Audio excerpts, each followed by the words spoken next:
There's a guy at my gym who always shows up 5 minutes early, does the same warm-up, and leaves without talking to anyone.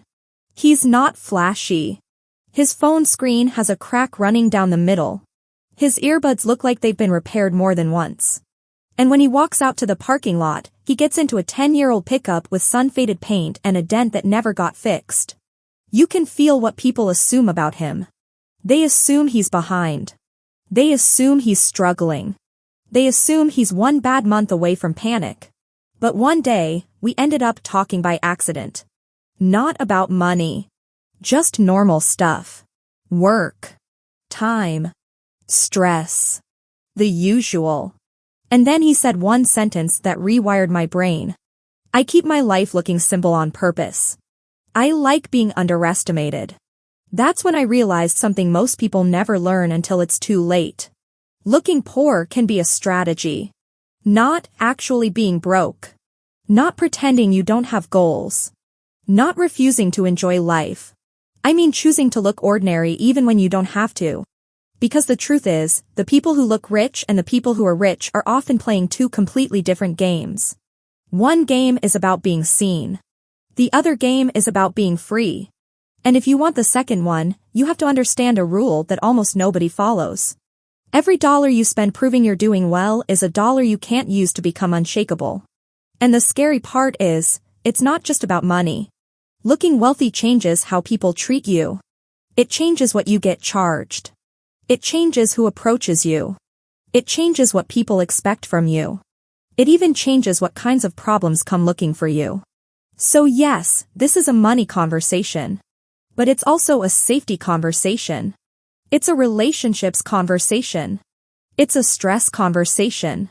And if you've ever felt pressure to upgrade something just so people wouldn't question you, then you already know what I'm talking about. Quick note before we go further, this is general information, not personal financial advice. I don't know your situation. The point here is the psychology and the trade-offs, so you can make smarter choices with your own goals in mind. Now here's the first thing that shocks people. Most real wealth is boring. It's not a brand. It's not a logo. It's not a car that makes strangers turn their head. It's numbers in accounts that don't scream for attention. There's an old idea that keeps coming up in research on everyday millionaires. They tend to buy normal things, live in normal places, and drive normal vehicles. For example, research shared by the Millionaire Next Door authors includes a number that's almost offensive to our culture. The median price paid for the most recent vehicle purchased by a millionaire was about $31,367. Not $110,000. Not hand-stitched Italian leather. Just a normal car number. Source. That alone should tell you something. If your mental image of wealthy requires a luxury parking lot, you've been trained by advertising, entertainment, and social media. Because the average wealth builder doesn't need their car to introduce them. They need their money to protect them. And there's a second statistic that makes this even clearer. A study discussed by Ramsey Solutions, citing Experian Automotive Research, says that among households making over $250,000 a year, 61% don't drive luxury brands. They drive mainstream brands like Hondas, Toyotas, and Fords. Meanwhile, it notes that 8% of people earning under $100,000 own luxury model cars. That is the visibility trap in one snapshot. Source. Read that again and let it sink in. A big chunk of very high earners are blending in. And a chunk of lower earners are stretching themselves just to look like they're not lower earners. So when you see someone with the nice watch, the expensive car, the designer bag, it can mean two opposite things. It can mean they're secure. Or it can mean they're performing. And performance is expensive. Here's how the performance starts. It usually begins with one upgrade that feels reasonable. A better car because you deserve it. A nicer apartment because you work hard. A more expensive wardrobe because you need to look the part. Then those upgrades become your baseline. Then your baseline becomes your identity. And then you're stuck paying a monthly bill to maintain an identity you can't afford to lose. That's what people don't admit out loud. The purchase isn't the purchase. The purchase is the beginning of a subscription. And the subscription is to keep proving something to other people. You can feel this in the way people talk. They don't say, I bought this because it's useful. They say, I bought this because it's worth it. But when you ask what worth it means, it usually translates to, I don't want anyone to think I'm failing. That's not a product decision. That's a social decision. Over a century ago, sociologist Thorstein Veblen described how consumption becomes a signal of status and reputability. The point isn't just the utility of the item. The point is the message it sends. That idea is still running the world today, just with better marketing. Source. Now let's get practical. Imagine two people making the same income. Same job title. Same paycheck. Same successful life on paper. Person A lives in showcase mode. Person B lives in safety mode. Showcase mode is when you spend money to be believed. You want your life to look like the story. You want the car, the place, the clothes, the vacations, the constant upgrades. Not because you're evil. Because you're human. Because you want respect. Because you want people to stop doubting you. Because you're tired of feeling invisible. Safety mode is when you spend money to become untouchable. You don't need your life to look rich. You need your life to feel stable. You need time. Options. A buffer. A quiet nervous system. And here's what's wild. Person A often gets the compliments. Person B often gets the freedom. But freedom doesn't clap for you. Freedom is silent. Freedom doesn't show up on social media. Freedom shows up at 2 a.m. when you get a scary email, or your car makes a weird noise, or your boss calls you into a meeting, and you don't feel your stomach drop because you know you can handle what happens next. That's the first payoff of looking ordinary. You get to redirect money away from appearances and into defense. And defense compounds. People always talk about investments like it's just how to get rich. But the deeper truth is that investing is how you buy distance from panic. Now let's make the opportunity cost real without using a boring lecture. I want you to picture one upgrade decision you've seen 100 times. Someone's car runs fine. But they're tired of it looking old. So they upgrade. Not to something insane. Just a nicer version. And the payment becomes, say, $650 a month instead of $350 a month. That extra $300 feels harmless. It doesn't feel like it's stealing your future. It feels like a lifestyle improvement. But $300 a month is $3,600 a year. Now stretch that over 10 years, before any investment growth. That's $36,000. And that's just the difference on one item. Now add the other, small, upgrades. The premium phone plan. The constant device upgrades. The subscription stack. The eating out because it's been a long day habit. The wardrobe refreshes. The furniture you financed because your apartment needed it. None of these things alone destroy someone. It's the combination. It's the pattern. It's the identity of spending to stay impressive. And the result is a strange kind of poverty. Not poverty of income. Poverty of options. Because when your lifestyle eats your cash flow, your life becomes fragile even if you make a lot. This is why looking poor matters. It interrupts the identity trap. It lets you choose what you want to build instead of what you want to show. But the script gets darker than that. Because the downside of looking rich isn't only the money you spend. It's also the attention you attract. And I'm not talking about jealousy. I'm talking about criminals and scammers. The Federal Trade Commission's Consumer Sentinel Network data book reports that in 2023, people reported losing over $10 billion to fraud, with over $4 billion of losses reported to investment-related scams. That's not a niche problem. That's an ecosystem. Source. Here's what that means in real life. If you look like you have money, you look like a target. Not in a dramatic movie way. In a quiet modern way. People don't need to break into your house. They just need your number. Your email. A convincing story. A moment of distraction. And the more you broadcast your lifestyle, the easier you are to profile. That's why the smartest kind of security often looks like invisibility. When you look ordinary, you blend into the noise. When you look expensive, you stand out in the data. And there's another layer to this. Looking wealthy changes the baseline of how you get treated in everyday transactions. If you walk into a place looking like money, you often get charged like money. You might not notice it directly. Nobody says, "Hey, you look rich, so I'm raising the price." They just quote you. They just estimate you. They just offer you the version with extra add-ons. They assume you want premium. They assume you can pay. And if you accept that treatment over and over again for years, you end up paying what I call the visibility tax. The visibility tax is the invisible extra you pay because your appearance signals you can. And the irony is, it doesn't even always buy better quality. It buys a different experience. Sometimes a more polite one. Sometimes a faster one. Sometimes one with more unnecessary features. But not always one that makes your life meaningfully better. Now let's talk about the part nobody wants to admit. Looking wealthy affects your social life in ways that can quietly poison it. Because when you signal money, people assign you a role.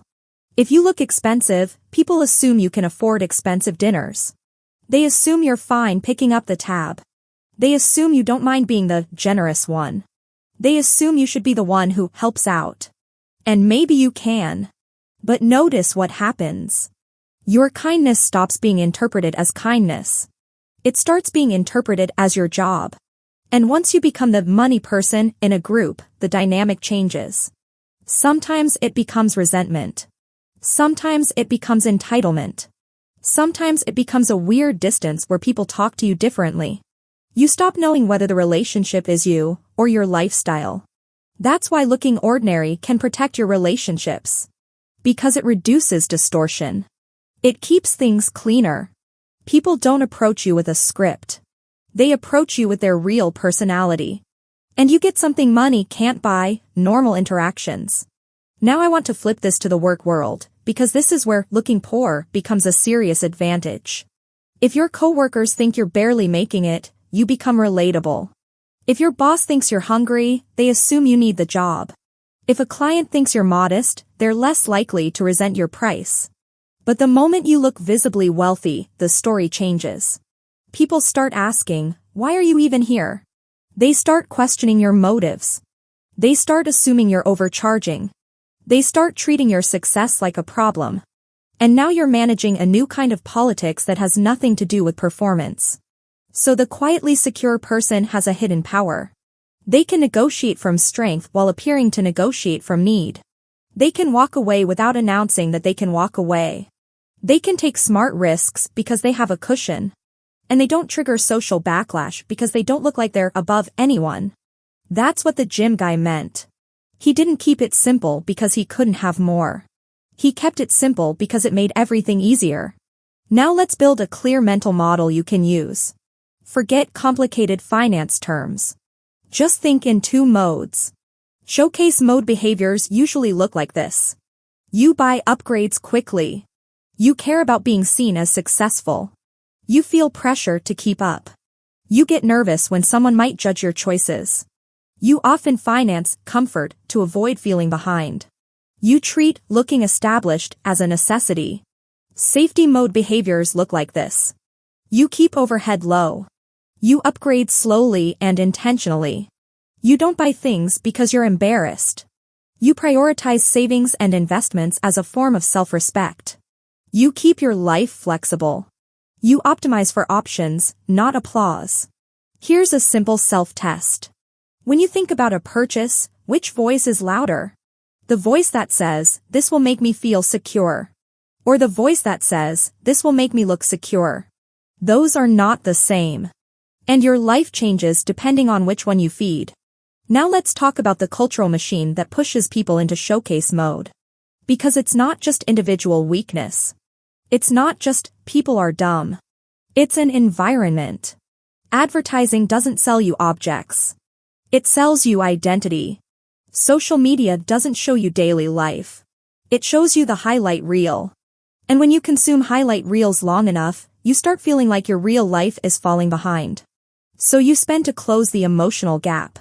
Not the financial gap. The emotional gap. That's why so many people feel relief right after buying something and anxiety right after the bill hits. They weren't buying an item. They were buying a moment where they didn't feel judged. And that moment fades, so the cycle repeats. This is also why trends like understatement and below the radar taste have been rising in some luxury markets. Bain's luxury industry analysis notes shifts in consumer behavior, including mentions of consumers choosing to stay below the radar and favoring understated offerings and timeless designs in certain contexts. Whether someone calls it quiet luxury or just not needing to prove it, the impulse makes sense. Being loud has a cost. Source.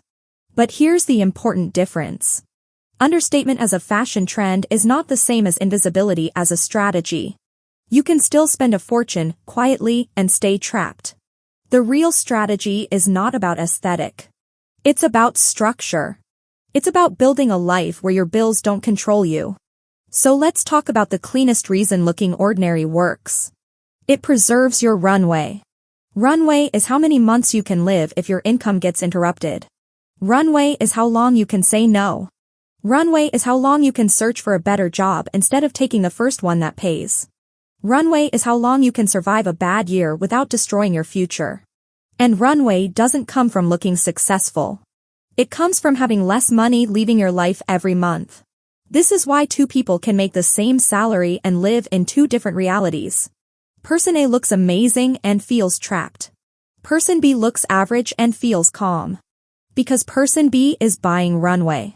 Now here's where the compounding effect becomes brutal. Compounding isn't just about money growing. It's about the gap widening. When you keep your lifestyle modest, you can keep investing consistently. And consistency is what creates the quiet explosion later. Meanwhile, if you keep your lifestyle inflated, you keep leaking potential into objects that depreciate and experiences that fade. And the longer this runs, the more extreme the difference becomes. Not because one person is smarter. Because one person chose a structure that compounds. Now, I can already hear the pushback. But what if I like nice things? Good. Liking nice things isn't a sin. The problem is when nice things become a hostage situation. When you can't downshift without feeling shame. When you can't say no without feeling like you're failing. When you can't take a pay cut for a better life because your bills won't let you. That's the trap. So here's a healthier way to think about it. You don't have to avoid spending. You have to avoid spending that is motivated by fear of perception. Because fear-based spending never ends. There will always be someone richer. There will always be someone with a better version. There will always be a new status symbol. If your goal is to win the perception game, you will never arrive. And that is why looking poor is so important. It's how you step out of the game. It's how you stop paying for validation. Now let's make this personal. If you want to keep your wealth quiet, you don't have to do anything extreme. You don't need to dress like you're in a survival movie. You don't need to turn life into a punishment. You just need to pick a few categories where you refuse to perform. Pick the categories people use as signals. Car, phone, clothes, housing, vacation posting. Then set a rule. In those categories, you only upgrade for function, safety, or genuine joy. Not for status pressure.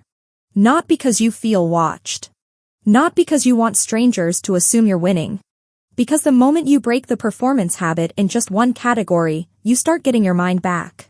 You start thinking, wait. I don't actually need that. And that's a dangerous thought in the best possible way. Because it's the beginning of freedom. Now bring it back to the gym guy. When he said he likes being underestimated, what he really meant was this. He likes moving through the world without extra expectations attached to him. He likes paying normal prices. He likes avoiding weird relationship dynamics. He likes not advertising his financial life to people who don't need to know. He likes having options without explaining himself. And most importantly, he likes knowing that if life punches him in the mouth, he won't have to beg for air. That is real wealth. Not the ability to buy something expensive. The ability to stay calm. The ability to walk away. The ability to handle emergencies. The ability to choose your next move without panic. So if you take nothing else from this, take this. Looking ordinary isn't hiding. It's protecting. It's protecting your money from leaking into performance. It's protecting your future from lifestyle inflation. It's protecting your relationships from distortion. It's protecting your negotiating position from assumptions. It's protecting your mental health from a treadmill you didn't agree to run on. And yes, some people might misread you. Some people might assume you're doing less than you are. Let them. That is not a bug. That's a feature. Because the goal was never to impress people who don't pay your bills and don't live your life. The goal is to build a life where you don't need to impress anybody. Where your bank account doesn't have to prove anything. Where your calendar belongs to you. Where your sleep is quiet. Where your choices are yours. Again, this is general information, not personal financial advice. But if you want a simple direction to aim at this. Spend money to buy freedom, not applause. Because applause fades. Freedom compounds. And the people who understand that early end up looking average on the outside. And living like kings on the inside.